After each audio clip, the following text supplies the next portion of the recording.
Bonjour à toutes, bonjour à tous. Donc aujourd'hui, je vais essayer de voir avec vous les bases du scénario. Donc pour pouvoir construire une histoire.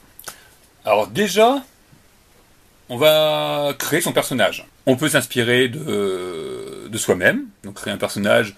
Alors c'est plus facile souvent, par exemple, quand on est collégien, collégienne, étudiant, étudiante, c'est bien, ça peut être pas mal de créer un personnage qui vit un peu ce qu'on vit. C'est plus facile. Après, on peut créer ce qu'on veut. Mais en créant un personnage sur lequel on peut mettre nos émotions, notre vécu, ça peut faciliter les choses.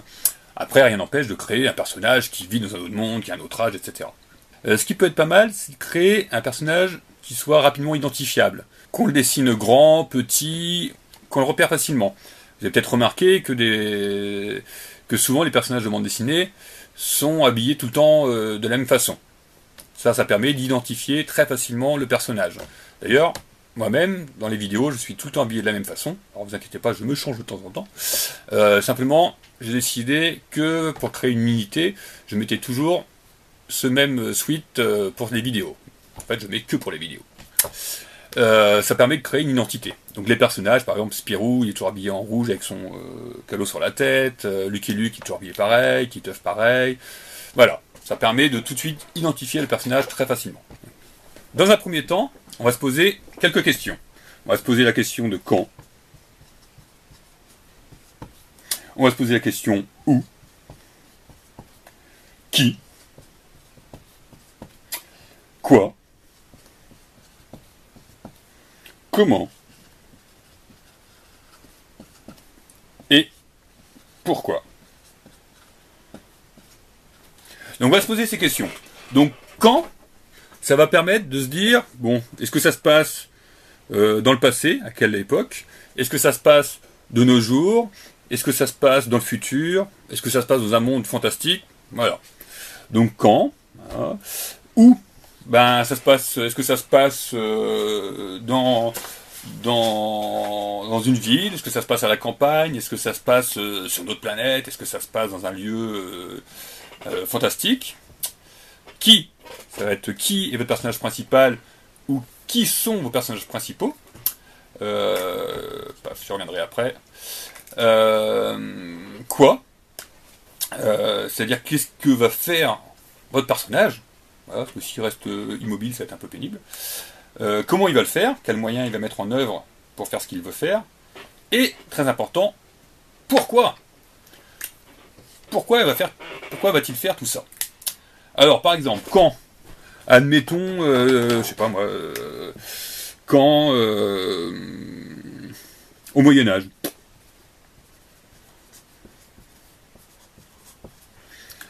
Où? Dans une forêt mystérieuse. Là, j'improvise. Qui? Une guerrière.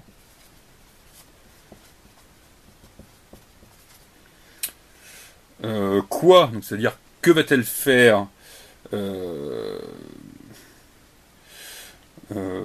Se battre contre des monstres. C'est une guerrière, donc elle se bat. Hein.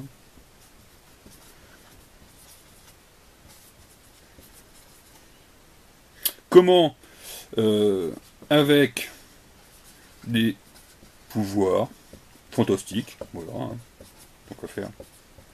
Donc après, je pourrais développer, hein, imaginer que ces pouvoirs ont été transmis, blablabla, blablabla. Donc après, on développe tout ça. Là, c'est vraiment en gros. Et alors, le pourquoi, ça c'est très important.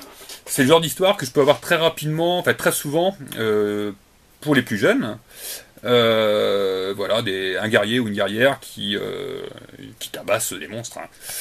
Et donc, souvent je pose, oui, bah après, qu'est-ce qui se passe? Ah bah après, elle va voir un autre monstre et puis elle le tue. Oui, après, bah elle revoit un autre monstre encore et elle le tue. Donc en gros, c'est l'histoire d'une psychopathe. Donc c'est pas très intéressant. Le pourquoi va permettre de régler ce problème. Par exemple, pourquoi elle se bat contre ces monstres? Est-ce que ça va être pour libérer son peuple retenu prisonnier? Voilà. Là, ça justifie pourquoi elle se bat contre ces monstres qui sont méchants, parce qu'ils retiennent en esclavage tout son peuple. Si on n'a pas ce pourquoi, ben on se demande pourquoi elle fait tout ça, et elle n'est pas très sympathique dans ce cas-là. Le pourquoi justifie tout ça. Donc vous voyez, ces questions, c'est les premières questions que vous devez vous poser pour créer une histoire.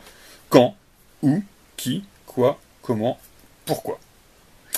Je parlais tout à l'heure du qui. Là, j'ai pris une guerrière. Mais le qui peut concerner plusieurs personnages. Alors, un exemple que je prends souvent auprès de mes élèves, parce que c'est un exemple qui traverse plusieurs générations, c'est Scooby-Doo. Alors, beaucoup de gens connaissent Scooby-Doo, de tout âge. Scooby-Doo, c'est... il y a plusieurs personnages. Ce qui est intéressant, c'est que les personnages ne se ressemblent pas. Ce qui est pas mal fait, c'est que chaque personnage est bien typé. À part deux qui se ressemblent un peu, mais sinon ils ont vraiment tous un type bien particulier. Alors il y a les deux héros, Sammy et Scooby-Doo, donc ils sont les deux se ressemblent, hein. Ils sont goinfres, peureux, sympathiques, rigolos, voilà, fantasques. Donc c'est un peu les clowns. Après, il y a Daphné. Donc Daphné, c'est un peu la pin-up, fashion victime, etc. Il y a Vera, qui est généralement c'est comme elle qui résout les intrigues, les énigmes. Donc c'est plutôt une intellectuelle, plutôt assez rationnelle. Et il y a aussi donc Fred, qui est l'espèce de sportif beau gosse, fils de milliardaire. Donc ce qui est intéressant là-dedans, c'est que en ayant une galerie de personnages très différents, là ils sont donc 5 personnages, c'est pas mal. Donc, faut pas en avoir trop non plus, hein. Faut pas avoir un groupe énorme, sinon on n'en sort plus. Mais en ayant un petit groupe avec des personnages bien typés, ça permet voilà, de faire vivre des choses différentes. Si les 5 personnages sont des espèces de clones, c'est-à-dire qu'ils se ressemblent tous, bah, ça va être un peu pénible à lire. Donc voilà, le qui, ce sera un ou quelques personnages qui soient bien typés. Donc ce qui est important, c'est bien de connaître votre personnage. Faut que, quand vous créez un personnage, faut que vous sachiez comment va-t-il réagir dans telle ou telle situation. Ce qui est important, c'est aussi créer un environnement dans lequel vous vous sentez à l'aise. Donc attention de ne pas s'embarquer dans des trucs trop compliqués. Faire d'abord, toujours, quelque chose d'assez simple pour aller vers le compliqué. Voilà. Ah oui, une chose importante aussi, c'est quand vous allez créer votre méchant ou votre méchante, l'ennemi. Ce qui est bien, c'est d'avoir un méchant bien badass. Un personnage qui en impose, quoi, qui soit charismatique. Pour mettre en valeur votre ou vos personnages principaux, il faut que, en face, il y ait quelqu'un qui en impose. L'exemple que je donne souvent aux élèves, c'est l'un des grands méchants du cinéma, hein, qui en impose dans Star Wars, c'est Dark Vador. Dark Vador, voilà, est un personnage, un méchant magnifique, et tout de suite, voilà, ça met en valeur les personnages principaux qui sont face à lui. Ce qui est intéressant, c'est que votre personnage est aussi le physique de sa personnalité.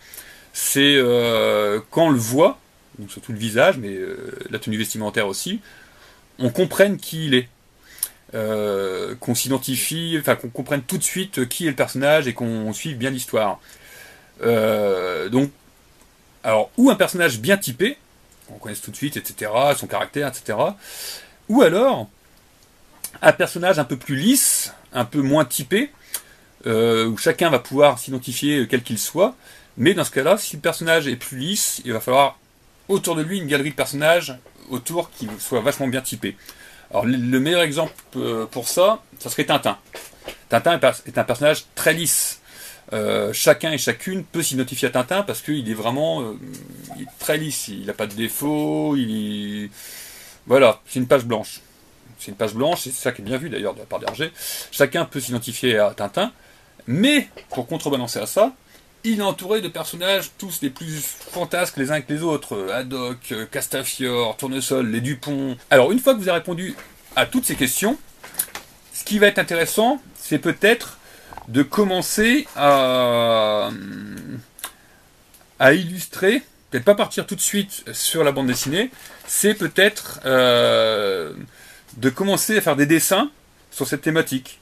Par exemple, dessiner la guerrière, peut-être dessiner la guerrière qui se bat contre un dragon dans une forêt mystérieuse, peut-être commencer à dessiner le grand méchant, qui serait un petit peu, entre guillemets, comme dans les jeux vidéo, le boss de fin de niveau, en fait. Voilà, d'essayer de dessiner plein d'éléments, en fait, tels que l'histoire se met en place dans votre tête, donc de faire des illustrations, et après de mettre ça en ordre pour pouvoir en faire un scénario construit. Donc voilà, ça c'est vraiment les bases, les toutes premières bases pour pouvoir construire une histoire. Donc à partir de là, après, on va développer tout ça pour petit à petit construire son histoire plus précisément. Donc j'espère que ça vous a plu, j'espère que ça vous a appris des choses. Donc prenez bien soin de vous et je vous dis à très bientôt. Ciao!